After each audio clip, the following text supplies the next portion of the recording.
Morning everybody, it's Sunday morning. This is a bit of an unplanned video, but on the back of the video that I shot yesterday to have a quick look at my new filter, I've had lots and lots of questions and lots of requests for people asking for a walkthrough, more detailed walkthrough of the filter. So that's what this is all about.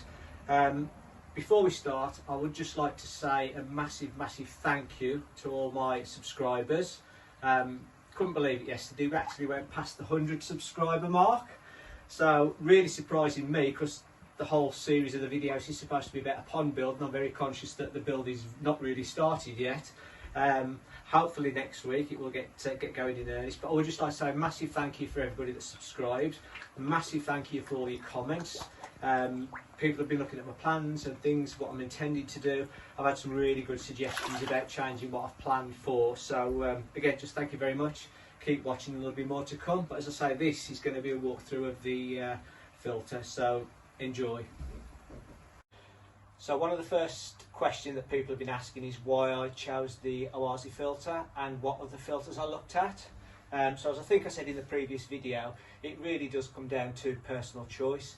You need to think about the size of your pond, what you're going to have in your pond, how you want to operate your pond, because there's lots and lots on the market. So I chose the Oase Proficlear Premium Compact L Gravity Fed ECG, not because it had the biggest name, but just because it was, it did everything I wanted it to do basically. It's going to massively over filter the pond, but I wanted something with a big drum, I wanted something with a built-in bio chamber. And the dimensions of this just sort of fit with the area I've got for the filter chamber outside. So the other things I looked at, which I'll stress, I'm sure are absolutely equally as good because I've seen positive feedback on all of them.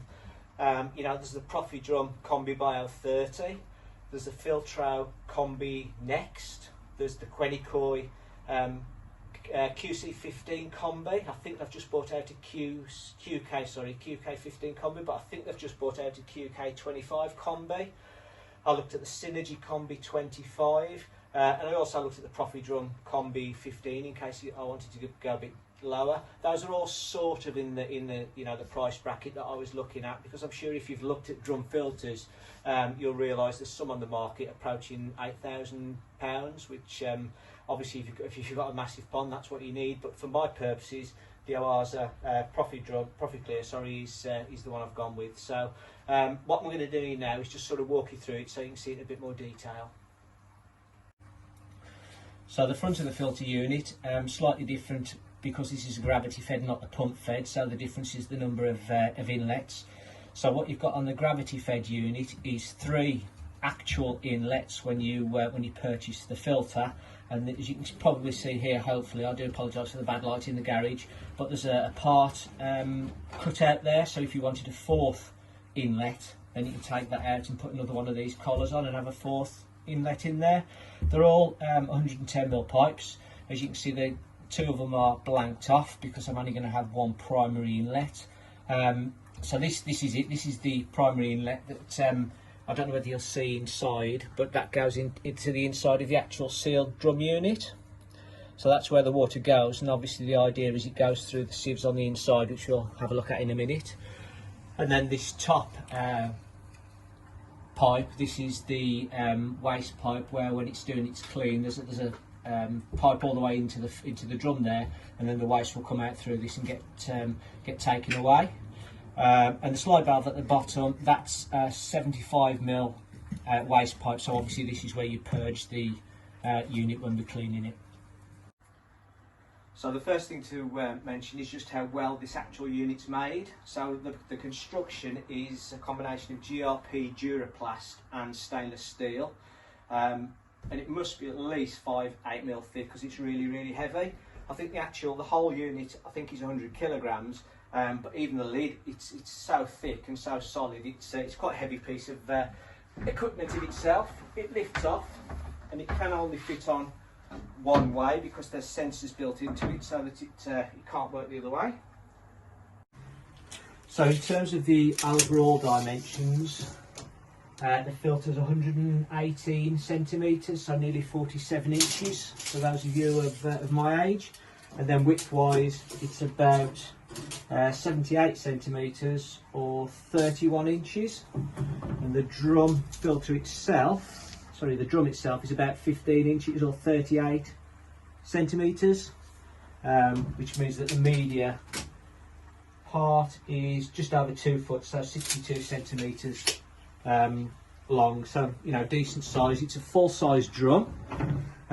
This is the power and lead to the controller, so this is long. I think it's about 5 metres long, and it's all covered in it's all nice and neat, and then you've got the 3 pins that go into the control unit, but I'll show you that in a little bit once we've had a look at the filter in a bit more detail.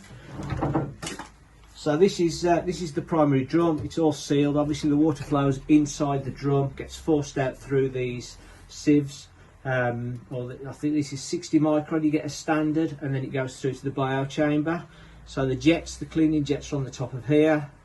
There's a whole raft of sensors. There's a sensor to make sure you've got the lid on so it'll operate. There's a sensor to check on the water levels, and there's another safeguard to make sure that the pump's working. It will give you an error message if something happens to the water level. So that's the drum itself. As I say, it's a full size drum, and that's what I really wanted. You won't see the pump for cleaning the drum, but it's underneath there. It's already installed. And then the bio chamber itself, not really a lot to see in there. There's 2 perforated tubes, which obviously the water flows through. These are around about 6 inches diameter, and then you might just about make out the stone at the bottom. So obviously the water flows into the pump chamber. The clean water's forced through the grids, the sieves, whatever you want to call them. They go into the back of here. Bio media, the Helix 13's all churning around in here, and then they exit. There's 2 exits out that side. The exits as they stand, I think they come as 6-inch standard. So I've had 2 of these 4-inch plates, which basically you can see the screws. There's just 6 screws, so that will take off the outside one. Put these 4-inch plates on, and then obviously we're working with 4-inch pipes rather than 6-inch pipes. And that's really as much as I can tell you at the minute. I mean, you know, I'm so keen to get it up and running, but obviously that's not going to happen for a couple of weeks yet. So hopefully I've answered everybody's questions that have posted comments and things for me. And now we'll go and have a look at the control unit. So I've just brought this into the living room, so it's a bit warmer, it's a bit parky outside. So this is the box that the control unit comes in. A few bits and pieces in here.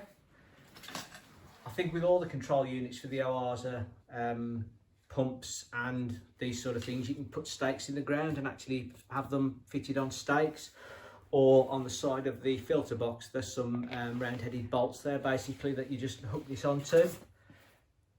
There's a carton of filter start, some of the bits for the air pipe. So I think the air pipe is 9mm tubing, and then you've got the actual control unit itself.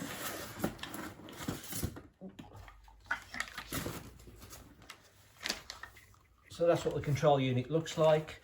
I showed you the plugs on the electrics of the filter. So there's 3 plugs, there's another one in there that they fit into. This is the actual control unit that sits on the side of the box, or as I say, you can fit that remotely. And this is the Easy Garden control unit. So that sits on the filter. There's another 2 nuts underneath that fits under. And again, I'm not sure how much you can pick up on this, but those are all the control panels. So there's a menu button, there's a clean button, various things. So I think as a default it normally shows you the water temperature, but then you can go through all the menus, so you can change whether you want to just let the cleaning cycle work when it needs to work. You can use it as a timer, so you can set it to go off whenever you want it to go off. And I think you can also control the length of the cleaning cycle. So I think it's anything from 20 seconds to 60 seconds.